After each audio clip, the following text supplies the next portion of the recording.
ونؤمن به ونتوكل عليه ونعوذ بالله من شرور أنفسنا ومن سيئات أعمالنا من يهد الله فلا مضل له ومن يضلل فلا هادي له وأشهد أن لا إله إلا الله وحده لا شريك له وأشهد أن محمدا عبده ورسوله أما بعد فإن خير الحديث كتاب الله وخير الهدي هدي محمد صلى الله عليه وسلم وشر الأمور محدثاتها وكل محدثة بدعة وكل بدعة ضلالة وكل ضلالة في النار. أعوذ بالله السميع العليم من الشيطان الرجيم. بسم الله الرحمن الرحيم. ربي اشرح لي صدري ويسر لي أمري واحلل عقدة من لساني يفقهوا قولي. ربي زدني علما. قال الله تعالى في القرآن المجيد والفرقان الحميد. بسم الله الرحمن الرحيم. يا أيها الذين آمنوا اتقوا الله حق تقاته ولا تموتن إلا وأنتم مسلمون. يا أيها الناس اتقوا ربكم الذي خلقكم من نفس واحدة وخلق منها زوجها وبث منهما رجالا كثيرا ونساء واتقوا الله الذي تسألون به والأرحام إن الله كان عليكم رقيبا. يا أيها الذين آمنوا اتقوا الله وقولوا قولا سديدا يصلح لكم أعمالكم ويغفر لكم ذنوبكم ومن يطع الله ورسوله فقد فاز فوزا عظيما. لقد من الله على المؤمنين إذا بعث فيهم رسول من أنفسهم يتلو عليهم آياته ويزكيهم ويعلمهم الكتاب والحكمة وإن كانوا من قبل لفي ضلال مبين. ومن يطع الله ورسوله يدخله جنات تجري من تحتها الأنهار خالدين فيها وذلك الفوز العظيم. ومن يعص الله ورسوله ويتعدى حدوده يدخله نار خالدين فيها وله عذاب مہین.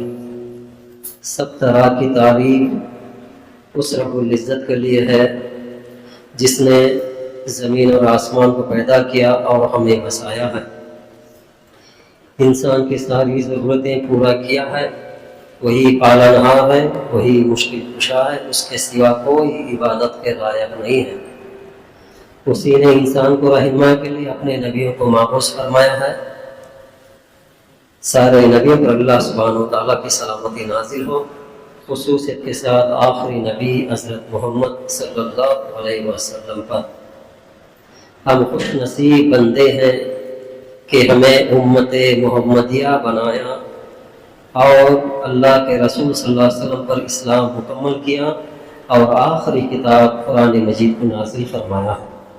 اللہ کی بہت ہی شکریہ ادا کرنی چاہیے کہ اللہ سبحانہ و تعالیٰ نے سورہ آل عمران میں فرماتا ہے بے شک مومنوں پر اللہ تعالیٰ کا بہت ہی بڑا احسان ہے.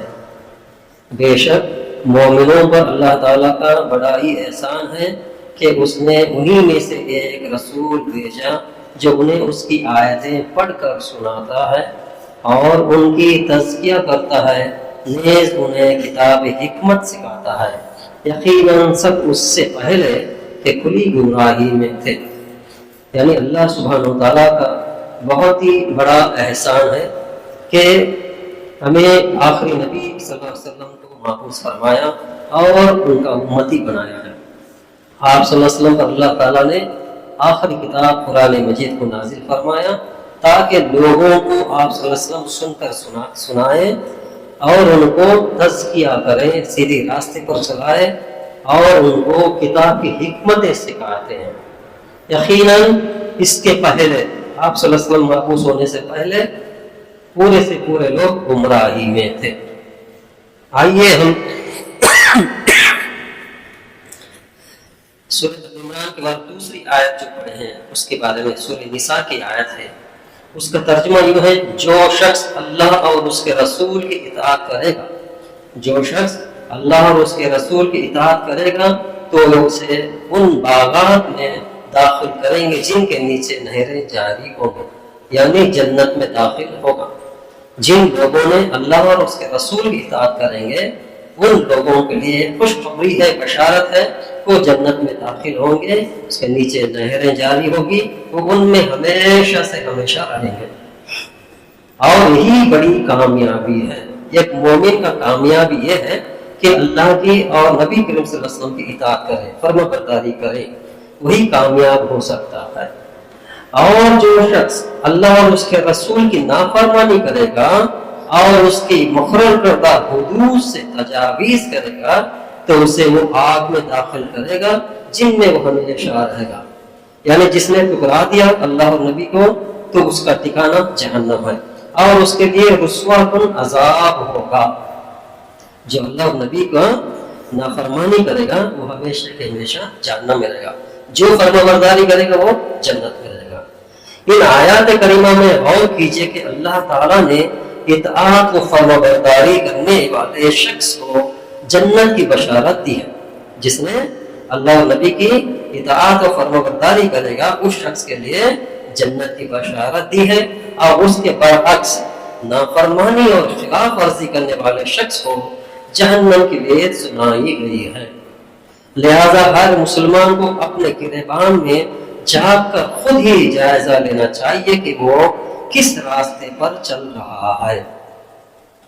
جو راستہ جنت تک پہنچانے والا ہے اس پر، یا نعوذ باللہ اس پر جو جہنم تک پہنچانے والا ہے۔ یہ دو راستے میں کون سے راستے پر بندہ چل رہا ہے وہ اپنے آپ میں جائزہ لینا چاہیے۔ اللہ تعالیٰ کی اطاعت کیسی ہوگی، اللہ کی فرمانبرداری کیسے ہو سکتا ہے؟ اس کی اطاعت قرآن مجید کو پڑھنے اور پڑھانے، سیکھنے اور سکھانے اور اس پر غور و فکر کرتے ہوئے اسے دست حیات بنانے سے ہوتا ہے۔ یعنی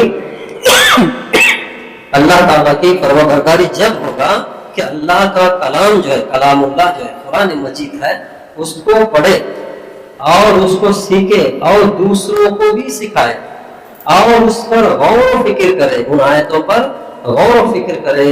اتنا ہی نہیں، اس کو اپنی زندگی میں حیات بنا لے، یعنی اپنی زندگی میں عمل کرنے سے ہی اللہ کا اطاعت ہو سکتا ہے۔ اور رسول اکرم صلی اللہ علیہ وسلم کی اطاعت کیسے ہو سکتی ہے؟ آئیے اس کے بارے میں، اس طرح کے آپ صلی اللہ علیہ وسلم کی زبان مبارکہ سے یا عملی زندگی سے یا صحابہ کرام کرتے ہوئے دیکھنے سے اگر آپ صلی اللہ علیہ وسلم کی سنت نبی ہو، یعنی حدیث مبارکہ کا مطالعہ کریں گے، ان پر عمل کیا جائے، یعنی آپ صلی اللہ علیہ وسلم کے جو عملی زندگی میں عمل کیا کرتے تھے یا حکم کیا کرتے تھے یا آپ صلی اللہ علیہ وسلم کے صحابہ کرام میں عمل کیا کرتے تھے، وہ اپنے زندگی میں جو بندہ عمل کرے گا وہی سنت نبی پر عمل کرنے والا ہوگا، وہی آپ صلی اللہ علیہ وسلم کا اطاعت کرنے والا فرمانبردار ہو سکتا ہے۔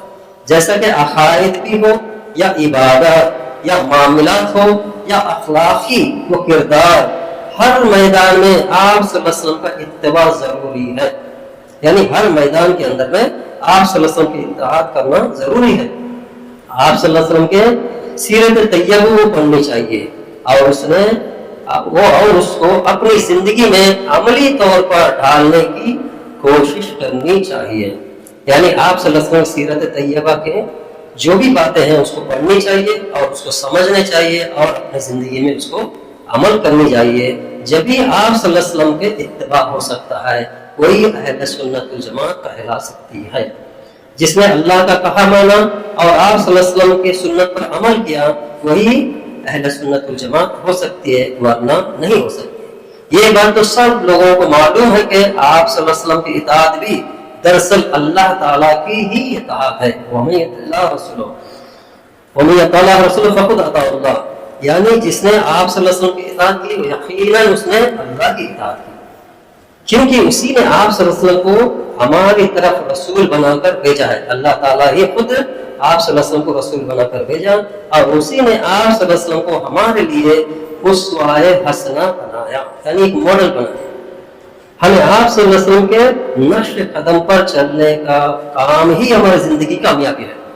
ہماری جو زندگی کی اصلی کامیابی ہے جو آپ صلی اللہ علیہ وسلم کے نقش قدم پر چلنے سے ہی ملے گا، ورنہ نہیں ملے گا. اور یہ بات تو طے ہے کہ دنیا کی اخروی کامرانی و کامیابی اللہ تعالیٰ اور اس کے رسول صلی اللہ علیہ وسلم کی اطاعت میں قرآن و حدیث پر عمل کرنے سے ہی ملے گی. لیکن سوال یہ ہے کہ اس سلسلے میں کس کی اپنے لیے معیار تصور اور کس کو آئیڈیل بنایا جائے. اب سوال یہ ہے کہ اس سلسلے میں ہم کس کی اپنے لیے معیار تصور یعنی ماڈل کس کو بنایا جائے اور کس کے آئیڈیل ماننا چاہیے. ہمیں ان حضرات کو معیار اور آئیڈیل ماننا ہوگا. ہمیں ان لوگوں کو آئیڈیل بنانا چاہیے، ان لوگوں کو ہمارا ماڈل بنانا چاہیے جن کو خود اللہ تعالیٰ نے معیار اور آئیڈیل قرار دیا ہے، جن کو اللہ تعالیٰ نے چنا ہے، جن کو معیار بنایا ہے، جن کو آئیڈیل اللہ تعالیٰ خود بنایا ہے، ان کا ہی ہمیں کرنا چاہیے. اور یہ ہے کہ نبی کریم صلی اللہ علیہ وسلم کو دیکھ کر آپ پر ایمان لانے والے اس امت کے اولین مسلمان وہ ہے صحابہ کرام. یعنی اللہ تعالیٰ نے صحابہ کرام کو اپنا ماڈل بنانے کا، وہ جنہیں اللہ تعالیٰ نے جنت کی بشارت دی ہے، جن سے راضی ہونے کا اعلان بھی کیا ہے، جنہیں اس نے اپنے سب سے پیارے نبی حضرت محمد صلی اللہ علیہ وسلم کے ساتھ منتخب کیا ہے، اور انہیں حضور صلی اللہ علیہ وسلم کا دیدار کرنے، ان کے لبوں سے کلام اللہ اور احادیث مبارک کو براہ راست سننے کا شرف بخشا ہے. وہی صحابہ کرام ہمارے لیے ماڈل ہو سکتے ہیں اور کوئی ہمارے لیے ماڈل نہیں ہوں گے.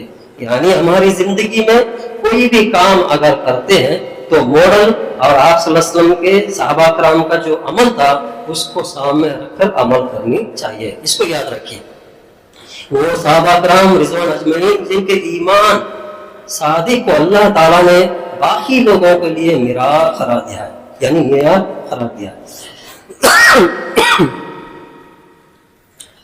جیسے کہ اللہ تعالیٰ نے فرمایا فَإِنْ آمَنُوا بِمِثْلِ مَا آمَنْتُهُمْ بِهِ فَقَدِ اهْتَدَوْا وَإِنْ تَوَلَّوْا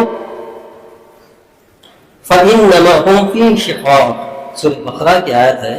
پس اگر یہ لوگ بھی اسی طرح ایمان لے آئے جس طرح صحابہ کرام یعنی تم ایمان لے آئے ہو تو یہ ہدایت یافتہ ہو جائیں گے. یعنی ہمیں ہدایت یافتہ کے لیے راستہ کیا ہے؟ صحابہ کرام کا ایمان کسوٹی ہے. اور اگر منہ پھیر لیں اور نہ مانیں تو وہ اس لیے کہ آپ کی مخالفت پر تلے ہوئے ہیں. اگر یہ منہ پھیر لیں گے تو یہ لوگ گمراہی میں چلے جائیں گے. وہ صحابہ کرام جن کا راستہ چھوڑ کر کوئی دوسرا راستہ اختیار کرنے پر اللہ تعالیٰ نے جہنم کی وعید سنائی ہے. جو صحابہ کرام کا راستہ چھوڑ کر اور کسی کا راستہ اختیار کرتے ہیں ان کے لیے جہنم کا وعید سنایا. سورہ نساء کی 115 آیت ہے. اور جو شخص سیدھا راستہ معلوم ہونے کے بعد پیغمبر صلی اللہ علیہ وسلم کی مخالفت کرے اور مومن کے راستے کے سوا اور راستے پر چلے تو جدھر وہ چلتا ہے ہم اسی پر ادھر ہی چلنے دیں گے اور قیامت کے دن جہنم میں داخل کریں گے اور وہ برا ٹھکانہ ہوگا. یعنی اللہ سبحانہ و تعالیٰ نے فرمایا کہ سورہ نساء میں کہ رسول اکرم صلی اللہ علیہ وسلم کا راستہ اور مومنوں کا جو صحابہ کرام تھے اولین تو ان کا راستہ چھوڑ کر اور دوسرے راستہ اگر کوئی انسان اختیار کرنے کا کوشش کرے گا تو اس کو اسی راستے میں چھوڑ دیں گے اور وہ آخرت میں جہنم میں ٹھکانہ بن جائے گا. یعنی صحابہ کرام کا راستہ چھوڑ کر اور کسی کا راستہ ہمارے لیے گمراہی ہے. اس آیت کریمہ میں مومن کے راستے سے مراد صحابہ کرام ہے، ان کا راستہ ہے. کیونکہ نزول قرآن مجید کے وقت پس وہ مومن پہلے مومن تھے. اس مختصر تحمل کا خلاصہ یہ ہے کہ مسلمان کو عملی زندگی میں اپنے سامنے قرآن و حدیث ہی کو دیکھنا پڑے گا اور اس سلسلے میں صحابہ کرام کے طرز عمل کیا تھا اس کو دیکھنا ضروری چیز ہے. یعنی ہمیں جو عمل کر رہے ہیں اس کے بعد میں صحابہ کرام کا کیا عمل تھا اس کو دیکھنا بہت ہی ضروری چیز ہے. اللہ سبحانہ وتعالی نے فرمایا کہ سورہ نساء میں اے ایمان والو تم اللہ تعالیٰ کا حکم مانو، یعنی یا ایھا الذین آمنوا اطیعوا اللہ واطیعوا الرسول واولی الامر منکم فان تنازعتم فی شیء فردوه الی اللہ ورسولہ ان کنتم تؤمنون باللہ والیوم الآخر ذلک خیر واحسن تأویلا۔ اللہ سبحانہ وتعالیٰ فرماتا ہے کہ اے ایمان والو تم اللہ تعالیٰ کا حکم مانو اور رسول اکرم صلی اللہ علیہ وسلم کا حکم مانو، اور تم میں سے جو حکم والے حاکم ہیں ان کا بھی حکم مانو، پھر اگر تمہارے کسی بات میں اختلاف ہو جائے تو اسے اللہ اور رسول کی طرف لوٹا دو۔ اگر تم اللہ اور آخرت کے دن پر ایمان رکھتے ہو تو یہی تمہارے حق میں بہتر ہے اور اس کا انجام بہت ہی اچھا ہوگا۔ اگر آپ لوگوں کے اندر یعنی اللہ کی اطاعت کرنا، رسول صلی اللہ علیہ وسلم کی اطاعت کرنا، اگر تمہارے اعمال کے اندر میں کوئی اختلاف سامنے آ جائے، کوئی مسئلے میں اختلاف آ جائے تو اس کو اللہ رسول کی طرف منسوخ کرنے کا حکم ہے، یعنی اللہ کا حکم کیا ہے اس مسئلے میں، رسول اکرم صلی اللہ علیہ وسلم کا عمل کیا تھا، اس کے طرف رجوع ہونا چاہیے۔ ایسا اگر تم اللہ پر اور آخرت پر یقین رکھتے ہو تو یہی تمہارے لیے بہتر ہے۔ تو آئیے میرے بزرگوں عزیز دوستو، یہ جو مہینہ ہے ربیع الاول کا مہینہ، یہ جو مہینہ ہے ربیع الاول کا مہینہ ہے کہ ہم لوگ خوش نصیب بندے ہیں، ہمیں امتی خوش نصیب امتی ہے کہ ہمیں اللہ تعالیٰ نے امت محمدیہ بنایا ہے، تاکہ اسلام مکمل آپ صلی اللہ علیہ وسلم پر کیا گیا ہے۔ آخری نبی ہونے کے باوجود قیامت کے دن جنت میں سب سے پہلی جانے والی امت صرف امت محمدیہ ہے۔ یہ شرف صرف امت محمدیہ کو ملی ہے اور کسی امت کو نہیں ملا ہے، یعنی ہمیں بہت ہی نصیب والے ہیں کہ ہم امت محمدیہ میں پیدا کیا اللہ تعالیٰ نے۔ بہت ہی لاکھ لاکھ شکر ادا کرنی چاہیے، کیونکہ امام الانبیاء کی امت ہے، امام الانبیاء یعنی انبیاء کے امام ہے آپ صلی اللہ علیہ وسلم، کہ ان کی امتی ہے، تاکہ پہلے کے پیغمبروں کا بھی دعا تھا کہ ہم امت محمدیہ میں پیدا ہو۔ غور کیجئے، پہلے کے نبیوں کا بھی کچھ دعا تھے کہ ان کا دعا یہ تھا کہ آخری جو نبی ہے ان کے نبی کی امت میں پیدا ہو جائے، لیکن اللہ تعالیٰ نے کسی کا دعا قبول نہیں فرمایا، صرف اور صرف عیسیٰ علیہ السلام کا دعا قبول فرمایا۔ لیکن وہ آئیں گے نبی بن کر نہیں آئیں گے، وہ بھی امت محمدی بن کر آئیں گے، اس کو یاد رکھیے۔ یعنی ہمارا جو شرف ہے بہت اعلیٰ شرف ہے، ہمیں بہت ہی خوش نصیب بندے ہیں، لیکن اس شرف کو برقرار رکھنے کے لیے آپ صلی اللہ علیہ وسلم کے اگر سنت نبی پر عمل نہیں کریں گے تو وہ شرف گر جائے گا، جو مقام ہے وہ مقام گر جائے گا۔ جیسے خیر امت کہا اللہ تعالیٰ نے قرآن میں، ہم نے خیر امت کا لقب سے نوازا ہے کہ خیر امت کب ہوگا؟ بھلائی کی دعوت دے اور برائی سے روکے اور اللہ پر پختہ ایمان رکھے، جبھی خیر امت ہوگا۔ اسی لیے ہم جو کرنے کا جو کام ہے اللہ کے نبی صلی اللہ علیہ وسلم پر درود و سلام ہر دم ہر روز بھیجنا چاہیے، اور ہم ہر روز ہر نماز میں بغیر درود کا کسی کی نماز قبول نہیں ہوگی۔ یہاں تک کہ اذان سننے کے وقت میں اللہ کے نبی صلی اللہ علیہ وسلم نے فرمایا کہ اذان کی آواز جب آتی ہے کانوں میں تو خاموش سے سنا کرو اور مجھ پر درود بھیجا کرو اور اس کے بعد دعا پڑھا کرو۔ جس نے ایک بار درود پڑھے گا اس کے 10 نیکیاں بڑھے گی اور 10 گنا معاف ہوگی، اس کے درجات بلند ہوں گے۔ تو یہ ہے آپ صلی اللہ علیہ وسلم سنت نبی کے مطابق۔ اور یہ جو مہینہ ہے ربیع الاول کا مہینہ، کیا یہ مہینے میں جو جشن منایا جاتا ہے، اس کے بارے میں 2 باتیں آپ کے سامنے رکھیں گے۔ ختم ہے۔ آپ صلی اللہ علیہ وسلم 60 پر 3 سال تھے، 60 پر 3 سال کی عمر میں کبھی بھی آپ صلی اللہ علیہ وسلم صحابہ کرام کو کبھی مجلس بنا کر میری پیدائش کا دن ہے جشن منانے کا کوئی دلیل نہیں ہے، پہلی چیز۔ دوسری چیز ہے آپ صلی اللہ علیہ وسلم کے بعد ابو بکر صدیق رضی اللہ عنہ خلیفہ بنے، 2.5 سال کا خلیفہ بنے۔ کبھی بھی ابو بکر صدیق رضی اللہ عنہ کے زمانے میں بھی یہ ربیع الاول کا مہینہ آیا کرتا تھا، کبھی بھی انہوں نے مجلس نہیں منائی۔ دوسرے جو عمر فاروق رضی اللہ عنہ کا زمانہ تھا، 10 سال کا خلیفت کیے، عمر فاروق 10 سال خلیفت کرے، کبھی بھی عمر کبھی بھی ربیع الاول کے مہینے میں جشن میلاد نہیں منایا۔ اسی طریقے سے عثمان غنی رضی اللہ عنہ 11 سال خلیفت کی، عثمان غنی 11 سال کیے، کوئی 1 سال کے اندر بھی انہوں نے نہیں منایا، کبھی بھی مجلس نہیں کی۔ اسی طریقے حضرت علی رضی اللہ عنہ 4 سال کی خلیفت کی، کبھی بھی حضرت علی رضی اللہ عنہ نہیں کی۔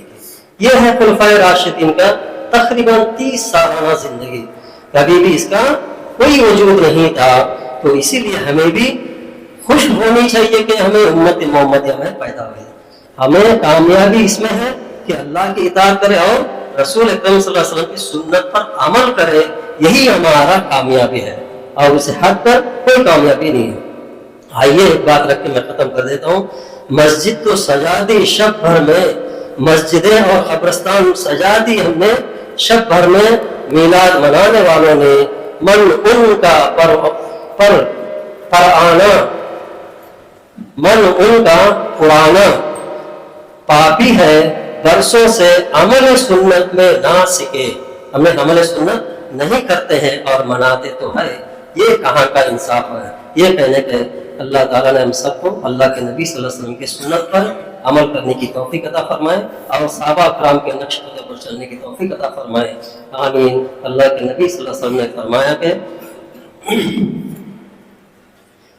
من تشبہ بقوم فہو منہم، من تشبہ بقوم فہو منہم، جو شخص جس قوم کی مشابہت اختیار کرے گا وہ انہی میں سے ہو جائے گا۔ یہ جو طرز زندگی کی جو عمل کرتے ہیں، یہ جو ہے یہودی اور نصرانی کے عمل ہے، پیدائش کے دنوں کا اور مرنے کے دنوں کا وغیرہ وغیرہ کرنا، یہ ہمارا دین سے کوئی تعلق نہیں ہے۔ اللہ تعالیٰ ہم سب کو قرآن مجید کو سمجھتے ہوئے عمل کرتے ہوئے توفیق عطا فرمائے، آمین۔ سبحانک اللہم وبحمدک، اشہد ان لا الہ الا انت، استغفرک و اتوب الیک۔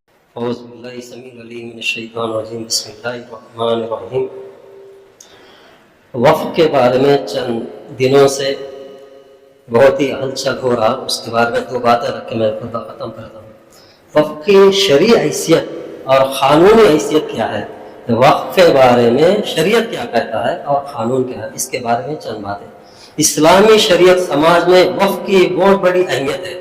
اسلام نے غریبوں، بیوہ، یتیموں، نادانوں پر اور مال و جائیداد خرچ کرنے کی بہت ہی بڑی تلقین کی ہے۔ یعنی قرآن مجید میں بھی آیت ہے کہ لن تنالوا البر حتى تنفقوا مما تحبون، سورہ ال عمران کی آیت ہے، تم لوگ نیکی کو نہیں پہنچ سکتے جب تک کہ اپنا پسندیدہ مال رائے خدا میں نہ خرچ کرو۔ یعنی نیک لوگوں کی پہچان قرآن کی جو بات ہے اس کے مطابق اپنے مال کو غریبوں میں، یتیموں میں خرچ کرنا اور اس کو دینا۔ جیسے کہ رسول اکرم صلی اللہ علیہ وسلم نے فرمایا کہ جب انسان مر جاتا ہے تو اس کے تمام اعمال منقطع ہو جاتے ہیں، کٹ جاتے ہیں، لیکن 3 اعمال ایسے ہیں، اس میں سب سے پہلے صدقہ ہے، صدقہ جاریہ، دوسرا جو ہے علم ہے جس نے لوگوں کو علم و فائدہ پہنچایا، ایسے تیسرا یہ ہے ایسے اولاد جو والدین کے لیے دعا کرے، یہ مسلم شریف کی حدیث ہے۔ وقف اپنے اصل اور فائل کے اعتبار سے صدقہ جاریہ ہے، جو وقف دے دیتے ہیں وہ صدقہ جاریہ ہے۔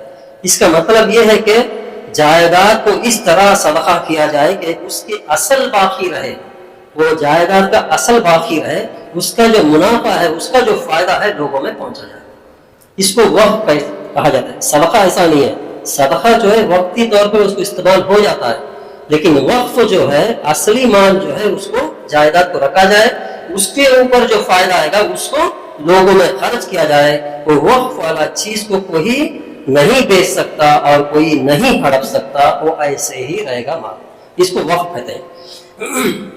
اس کے بارے میں سب سے پہلی چند 2 باتیں رکھ کے ختم ہے۔ اسلامی تاریخ میں سب سے پہلے وقف خود رسول اکرم صلی اللہ علیہ وسلم نے کیا تھا۔ انجانے رسول اللہ صلی اللہ علیہ وسلم نے 7 باغ اللہ کی راہ میں وقف کر دیے تھے۔ باغات کھجور کے باغ 7 تھے، وہ 7 اللہ کی راہ میں وقف کر دیے ہیں۔ یعنی باغ ایسے رہیں گے، باغ کے اندر جو اناج آئے گا، جو بھی فائدہ آئے گا وہ غریبوں، بیوہ وغیرہ میں دے دینا چاہیے۔ آج کل کے وقت میں کیا کر رہے ہیں اللہ عالم، اللہ بہتر جانتا ہے، لیکن وہ جو فائدہ ہے، فائدہ کو ہی استعمال کیا جائے، اس کا اصلی جو اصلی رہے گا، کوئی نہ اس کے اوپر ہڑپ سکتا ہے، نہ کوئی اس کو بیچ سکتا ہے، کچھ نہیں کر سکتا، ویسے ہی رہے گا۔ اور دوسرا جو ہے حضرت عمر فاروق کا تھا، انہوں نے ایک جائیداد دے دی تھی، ان کی نظر میں وہ بہتر جائیداد تھا۔ وہ جو جنگ خیبر میں ملی تھی وہ جائیداد عمر فاروق اللہ کے راہ میں یعنی وقف کر دیے تھے۔ تیسری جو ہے حضرت عثمان غنی رضی اللہ عنہ جب مدینہ آئے تھے، لوگوں کو پانی کی قلت تھی تو ایک کنواں خرید کر کے اس کو وقف کر دیا گیا ہے، یعنی بہت ہی قلت کا زمانہ تھا اس ٹائم میں، ایک کنواں خرید کر کے عثمان غنی اس کو بھی دے دیے، اور چاہتے تھے کہ حضرت علی رضی اللہ عنہ بھی وقف کر دیے تھے۔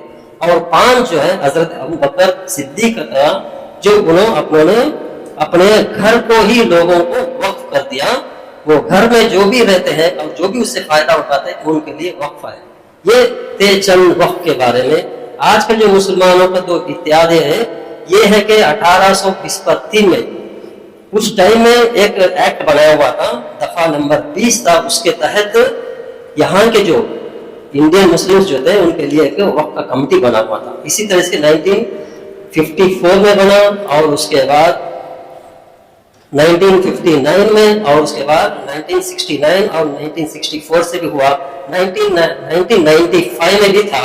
یہ مسلم کے اندر میں ایک بہت بڑی انقلاب بھی تھا کہ اس کے ذکر کوئی بھی نہیں جائے گا، کوئی بھی پولیٹیکل والا اس کو نہیں جائے گا، صرف وقف کمیٹی کے انڈر میں ہی رہے گا۔ اس کے بعد 2010 میں ہوا، 2013 میں ہوا، ابھی جو ہے 2024 میں اس کا شروع ہوا۔ اس کا ایجاد کرنی چاہیے، اس کے بارے میں جو کیو کوڈ ہے اس کو بننا چاہیے، اور اس کے ساتھ ہی ساتھ ایک فارم بھی آیا ہے، وہ فارم بھی بھر کر کے اس کو بھیجنا چاہیے، کیونکہ ہمارا تو احساس جو ہے اس کو بتانا ہمارے لیے ضروری ہے۔ جو لوگ نہیں کیے وہ جلد سے جلد کیجیے، کیونکہ صرف 2 ہی دن باقی ہے۔